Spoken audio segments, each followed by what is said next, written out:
It's time for munching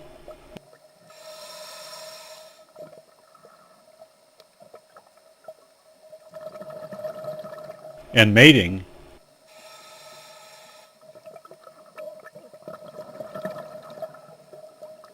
in the macrocystis, or giant kelp, with your host, Dr. Bill Bushing. One of the best things about my job is that when I go to the office, I don't have to wear a tie with my suit. Wetsuit, that is. In this episode, we will look at 4 local fish known as gobies. These include the blue-banded or Catalina goby, the zebra goby, the black-eyed goby, and the bay goby. Gobies are the largest group of fish in the world. The suborder to which they belong has been divided into as many as 6 different families. All told, gobies include some 2,100 described species around the world. Our local species are all in the family Gobiidae. This family contains some of the smallest fish in the world, with most species less than 4 inches long. The gobies are grouped together based on characters which are difficult to observe. These include the shape of the bones in the head and their unique sperm gland. Other common traits include a reduced lateral line, enhanced vision, and usually the lack of a swim bladder.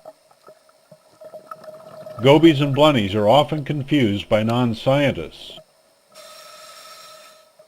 Most gobies have 2 distinct dorsal fins, while the blennies have just one, as you can see in the quillfin blenny of the Western Caribbean, the saber-toothed blenny,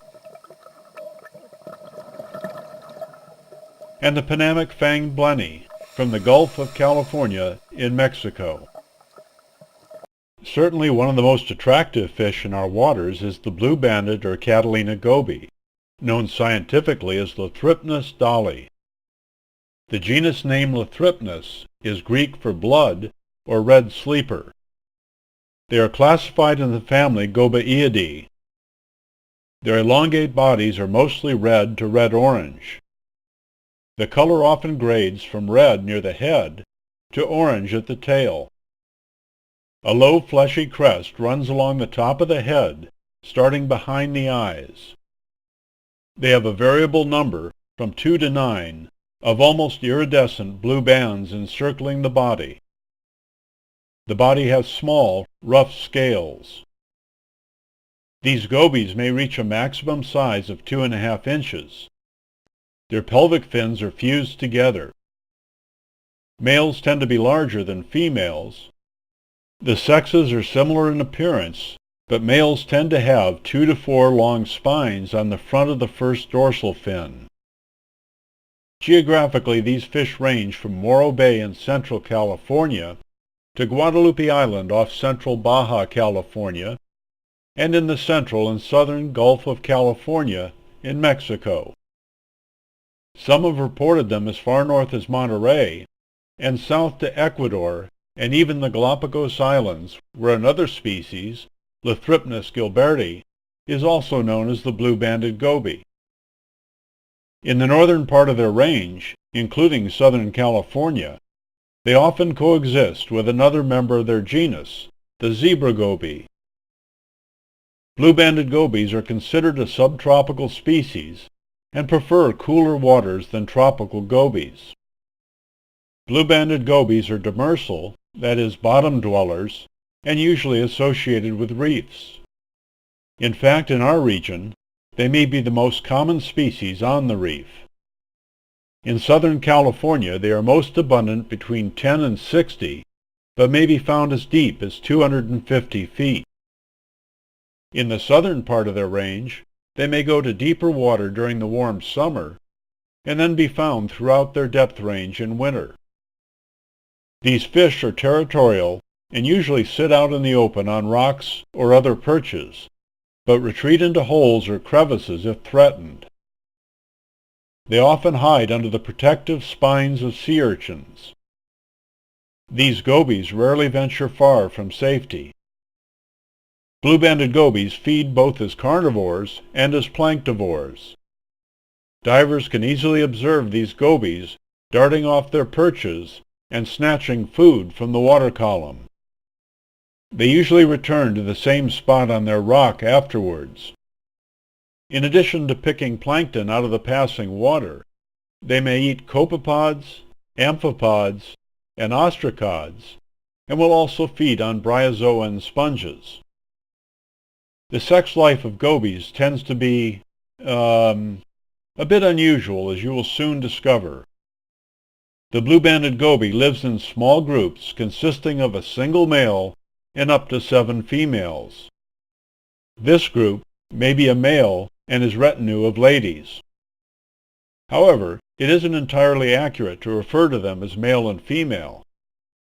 They are simultaneous hermaphrodites, meaning most fish have both male and female reproductive tissues at the same time.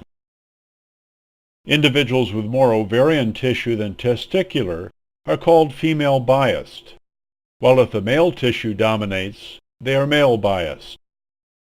If this isn't confusing enough, they can change their dominant gender in either direction. If a male is eliminated, the most dominant female may change sex and take over. If a male is unsuccessful in mating, it may change to a female. Since most individuals have both male and female reproductive tissues at the same time, it is easy to change gender quickly. Therefore, sex roles are determined by their social context, and an individual may modify its sexual behavior based on other blue-banded gobies nearby. The male initiates courtship. They make numerous short dashes towards the female. This behavior is called chasing. I think I've also observed it in nightclubs around the world. The male then follows this with very persistent nudging or nipping. If she's agreeable, the female follows him into his nest site. Female gobies show a preference for larger, more dominant males. These dominant males grow more quickly and are often better able to defend their territories and nests. Divers can determine their dominance relationships by sitting still and observing the interaction between these gobies. These small fish are one of the shortest-lived species known in the northeastern Pacific. They live to a maximum age of about 18 months, and therefore must mate in their first year. Blue-banded gobies spawn from February to September, peaking from May on. Functional females lay 60 to 2,200 oblong eggs in abandoned shells like those of rock scallops, or on the walls of brood chambers in crevices and holes. Males may mate with more than one female, increasing the probability of passing on his genes. The eggs are then guarded by the male. Given their small size, males can be quite aggressive. It has been reported they may eat the eggs, but this may only be infertile ones or those from other nests. The eggs hatch and the small larvae, about 1/10 of an inch long, enter the plankton. They may drift in the currents for more than 2 months, dispersing to new locations and enhancing gene flow between populations. They settle as juveniles less than half an inch long from June to January, peaking from July to August. Only a few individuals live longer than a year and are able to mate a second season before they die. Because of this, their populations may undergo wild boom and bust cycles. Some years I've seen them everywhere, including uncountable tiny juveniles dotting the rocks. In other years they may be scarce. Their short lifespans and fast reproductive cycles also mean their populations may be very resilient. It is said they can double their population in a mere 15 months. Blue-banded gobies are popular fish in the aquarium trade. In fact, back in the early 1990s, the Catalina Conservancy divers worked hard to prevent aquarium collectors from vacuuming up large numbers of these fish from the island's reef systems. The aquarium trade sells these fish for up to $26 each. Because they are territorial, only a few can be kept in a medium-sized 30 to 40-gallon tank.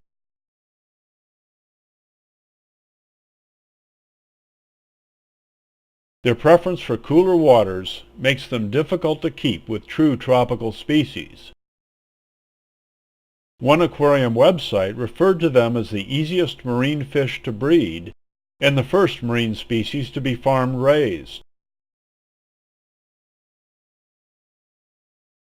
Good thing their fillets aren't large enough for a hungry man like Dr. Bill. The zebra goby, the Thripnus zebra, is in the same genus as the blue-banded goby. These still images show details that standard definition video cannot reveal. Similar to its close relative, the body is up to 2 1/4 inches long and brilliant red to orange in color. There are 12 to 16 narrow vertical bands from head to tail, while the blue-banded goby has only 2 to 9 broader bands. They tolerate a wider range of water temperatures and are found from Carmel Bay, California, to Clarion Island off Mexico, down to depths of about 320 feet. They are most common south of Point Conception. This species is present at densities about 1/3 that of the blue-banded goby. It is more cryptic in coloration, making it difficult to see. They also tend to stay in their cracks, crevices, and other recesses rather than being out in the open like their relative. Zebra gobies also prefer the sides of underhangs of reefs and often orient themselves upside down or vertically. You can see a single zebra goby under the sea urchin spines at the bottom of this segment, and another one under the spines near the center here. This species feeds on bottom-oriented prey, such as benthic copepods, isopods, orgamerid, and caprellid amphipods. Zebra gobies are also simultaneous hermaphrodites. Some are female-biased, having more ovarian than testicular tissue. Male-biased individuals have the reverse, and some fish are pure females. Pure males may be non-existent. Females produce 170 to 800 eggs, which they lay in empty shells, worm tubes, or crevices. Spawning occurs from May to October, with a peak in summer. Male zebra gobies are also territorial and guard the eggs. Upon hatching, the larvae drift for 2 to 5 months. Juveniles recruit to the reefs from August to February. Most females and males die soon after spawning and nest defense. A few survive and spawn during their second year. The black-eyed goby, Coryphopterus nichollsi, is a common species found from tide pools to depths of 450 feet. Other common names include the blue spot or one-spot goby. Maximum recorded size is 6 inches, but they are usually 4 to 5 inches in length. These fish are difficult to image because they are easily driven into their protective holes by photographers such as me or potential predators. The elongate individuals are tan, beige, or olive to almost white in color, and may have brown mottling or speckles. When threatened, these markings may lighten up. Their large scales form a visible pattern on the sides. Black-eyed gobies have a prominent black eye with an iridescent blue spot below each one. A small fleshy crest runs along the top of the head behind the eyes. There are two widely spaced dorsal fins, and the tip of the spineless front one is black. The pelvic fins are fused together and reach back to the anus. The tail or caudal fin is rounded and may have a white or blue margin. Geographically, this temperate water species is known from the Queen Charlotte Islands in northern British Columbia, Canada, to central Baja California. They live on sand or mud bottoms near rock outcroppings, in bays or off the coast, and blend in with their background. These territorial fish always have a nearby crevice or hole to retreat into if threatened. They rarely venture more than 3 to 5 feet from it. Black-eyed gobies are active during the day, but take shelter at night. This goby's diet consists of small crustaceans such as copepods and amphipods, and mollusks including limpets and other snails. They may snatch food out of the water column or dive for it if buried in the substrate.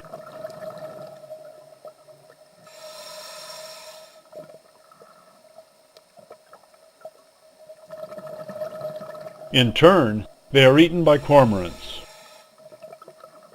Individuals over an inch in length all defend territories which may overlap. When present, dominant individuals exclude lower-ranking ones in these common areas, so they are occupied at different times. Social order in black-eyed gobies is thus determined by territorial and dominance behavior. All black-eyed gobies begin life as females. They are sexually mature at about 2 years and 1.5 to 2 inches in length. Females turn into males at 2.5 to 3 inches, and therefore are proto-gynous or first female hermaphrodites. The larger, dominant males prepare nest sites either in depressions under rocks or the underside of ledges. Smaller males do not spawn or guard nests. Courtship behavior in this species is interesting. The pelvic fins turn dark black in males during breeding season. Males display them for the lovely ladies by rising up into the water column and spreading the fins, then dropping back to the bottom. Females do not select males based strictly on size, but on the vigor of their courting displays. Aggressive males are assumed to be more successful in nest defense, which improves the reproductive success of the female as well. The proportion of males that breed successfully depends on the number of suitable nest sites in the specific location. Other species, such as the plain-fin midshipman, may compete for available nesting areas. The number of nest sites available may also affect the timing of sex change from female to male in the population. Spawning occurs from February to October, with a peak in late spring and early summer. Males lure the females into the nest, where they lay their circular eggs. Females are believed to spawn several times and may produce 3,300 to 4,800 eggs. The males then guard the nest until the eggs hatch and the larvae enter the plankton. One report suggested the males may eat the eggs in other nests, but this claim was not confirmed by other sources. Individuals live for about 5 years, an old age compared to other local gobies. Some divers, including yours truly, confuse the bay goby, Lepidogobus lepidus, with the black-eyed goby. This species does have a black edge on the first dorsal fin, but it lacks the large, dark, bulging eyes. It also differs in having small scales that are not readily visible, and no fleshy crest on the head behind the eyes.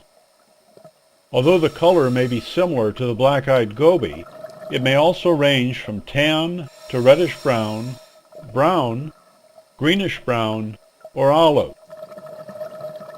The body, up to 4 inches long, usually has numerous blotches on the side. This affords the bay goby good camouflage against the soft bottoms it is usually found on.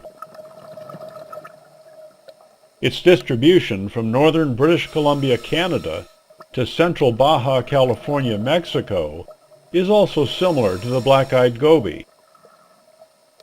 Like that species, it is also found on flat sand, mud, or silt habitats, but down to deeper depths of 660 feet. The bay goby feeds on small invertebrates. And that's it for today's episode.